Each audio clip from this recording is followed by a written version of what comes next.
अध्यक्ष जी बहुत बहुत धन्यवाद। आज मैं इस संसद में वुमेन रिजर्वेशन बिल और अमेंडमेंट बिल के बारे में बोलने वाली हूँ। मैं सिर्फ एक सांसद के रूप में नहीं बल्कि इस देश की करोड़ों महिलाओं की आवाज़ बनकर बोल रही हूँ।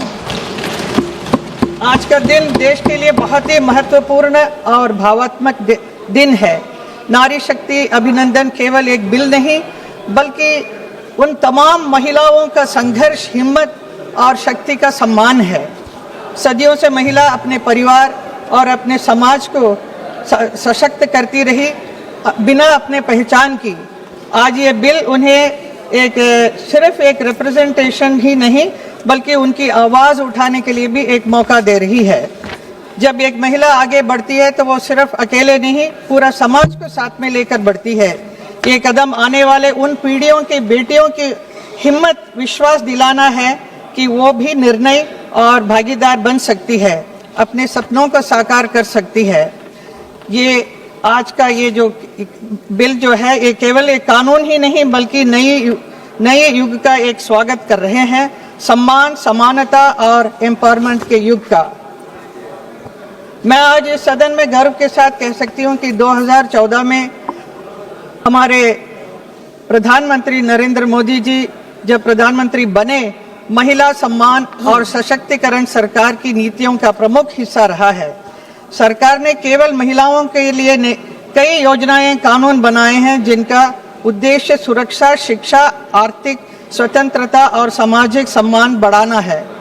बेटी बचाओ, बेटी पढ़ाओ, उज्ज्वला योजना, मातृवंदना योजना, स्वच्छ भारत मिशन, मिशन शक्ति, जन धन योजना, मुद्रा योजना, प्रधानमंत्री Awas Yojana, self help group, लखपति दीदी योजना, नमो ड्रोन दीदी योजना, नारी वंदन अभिनंदन, इन सभी प्रमुख उदाहरण थे।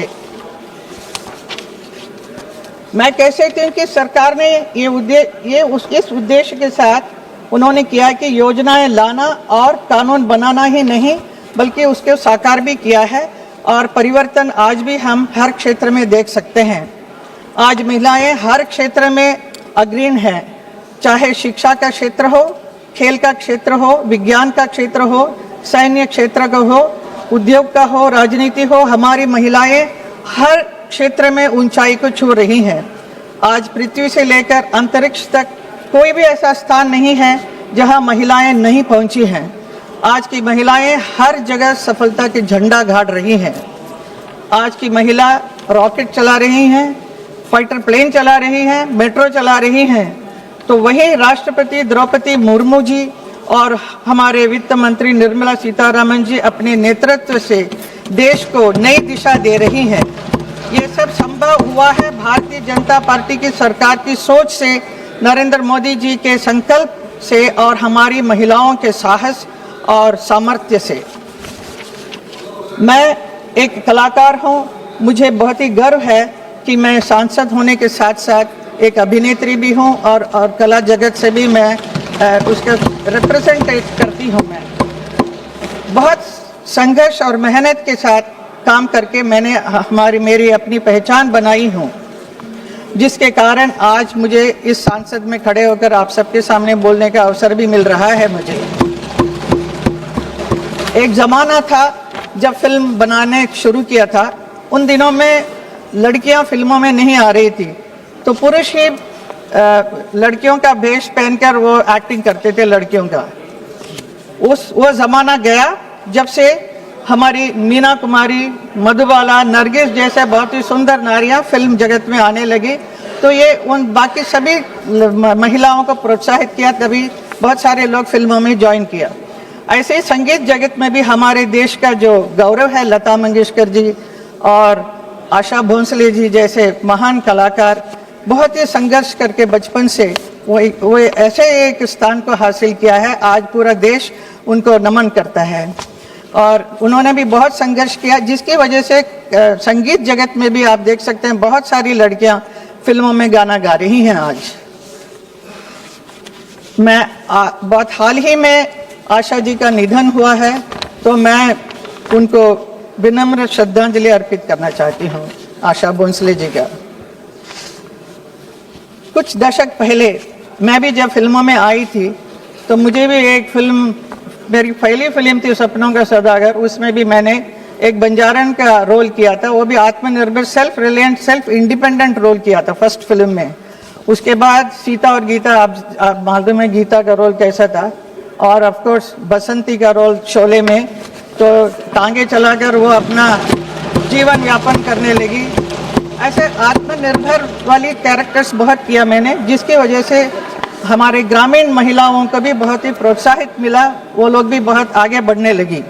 इसके अलावा मैंने पुलिस इंस्पेक्टर का भी रोल किया, उससे भी बहुत इफेक्ट हुआ है। और इसके अलावा मैं एक और चीज़ कहना चाहूँगी, हमारे क्लासिकल डांस इंस्टीट्यूट में बहुत बड़ा नाम है रुक्मिणी अरुंडेल का नाम, जिन्होंने चेन्नई में बहुत बड़ा एक कला क्षेत्र उन्होंने स्थापित किया।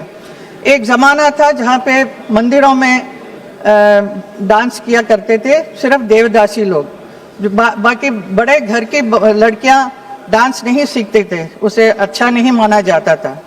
तो लेकिन रुक्मिणी अरुंडेल जी ने इतना प्रोत्साहित किया और आगे बढ़कर बहुत सारे लड़कियों को उन्होंने प्रोत्साहित करके स्टेज पर भी वो लोग आज भरतनाट्यम करते हैं।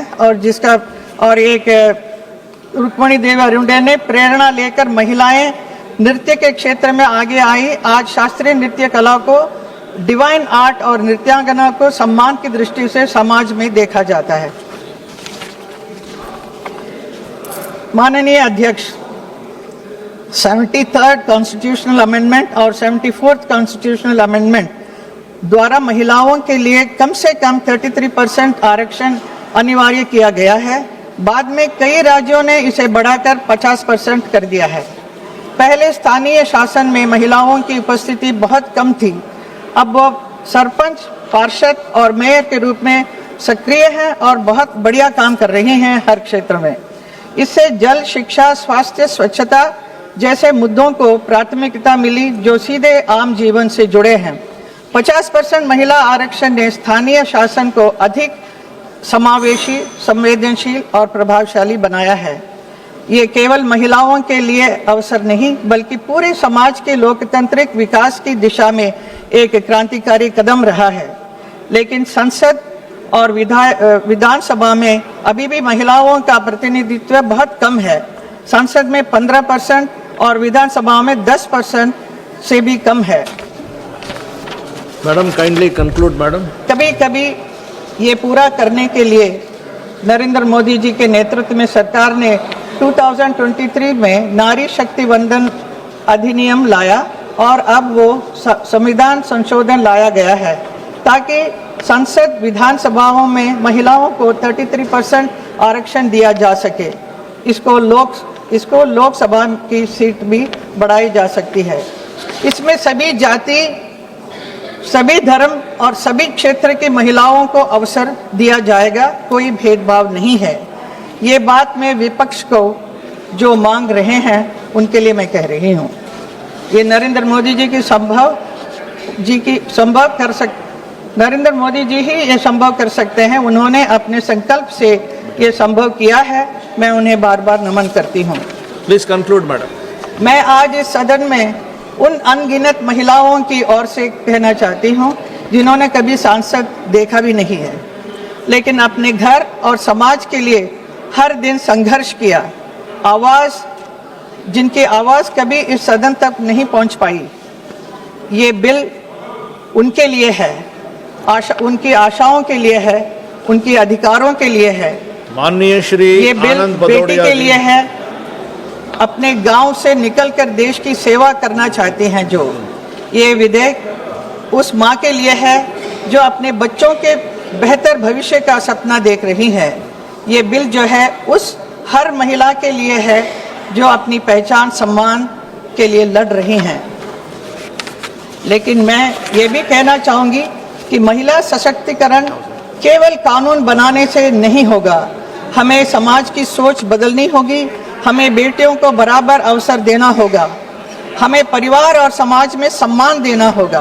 Ma'am, I call the next speaker, kindly conclude ma'am. हर क्षेत्र में महिलाओं की भागीदारी बढ़े, महिलाएं आगे बढ़े, आत्मनिर्भर बने, यही मैडम काइंडली कंक्लूड मैडम है। और मैं please conclude madam, please conclude. अंत में मैं आपके माध्यम से सदन के सभी साथियों से अनुरोध करती हूँ कि हम सभी दलगत राजनीति से ऊपर उठकर इस बिल का समर्थन करें, यही मेरी मांग है।